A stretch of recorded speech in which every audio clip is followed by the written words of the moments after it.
produit du poisson, les pisciculteurs s'approvisionnent essentiellement en alevins qu'ils grossissent par la suite. Dans notre dossier du jour, nous nous sommes intéressés à la production d'alevins. Force est de constater qu'il y a eu des avancées conséquentes, même s'il reste de nombreux challenges pour les acteurs. Marie-Chantal Bobo, Marcela Ransou et Maurice Landé.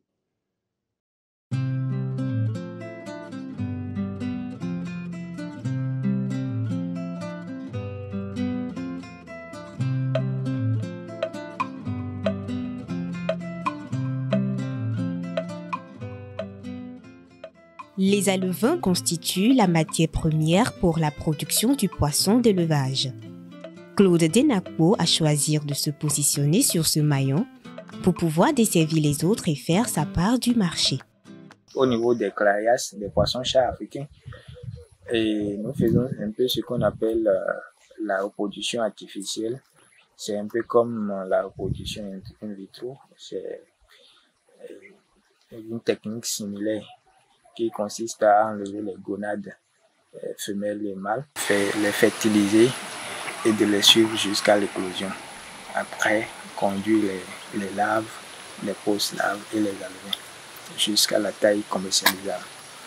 Plusieurs acteurs interviennent aujourd'hui dans ce maillon avec des appuis conséquents. Des efforts louables ont été consentis ces dernières années, notamment par les acteurs de la recherche agricole, pour assurer une meilleure qualité des alevins. Nous avons commencé d'abord par sauvegarder les souches locales. C'est une collection, c'est une banque de souches de poissons locales que nous sommes en train de... C'est sur ça que nous sommes en train de travailler depuis quelques années. Et là, présentement, nous avons 8 souches de tilapia. Nous travaillons un peu en attendant sur le clarias parce que c'est une question de financement. Donc, nous travaillons surtout sur les tilapias de différents plans d'eau que nous avons stocké en station, et ça constitue donc un noyau d'espèces locales de tilapia sur lesquelles nous sommes en train de travailler dans le cadre d'un programme de sélection et d'amélioration génétique.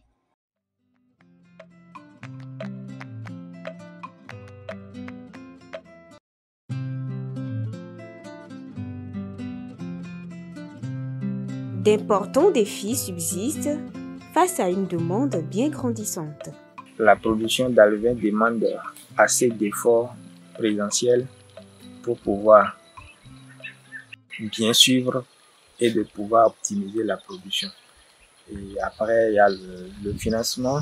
Il faut des investissements pour pouvoir augmenter la production.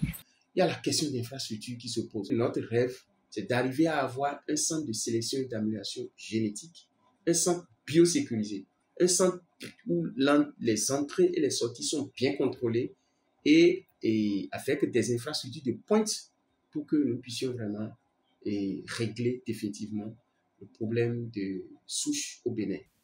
Bien que très sensible, la production d'alevins constitue une activité qui pourrait fortement contribuer à un véritable essor économique.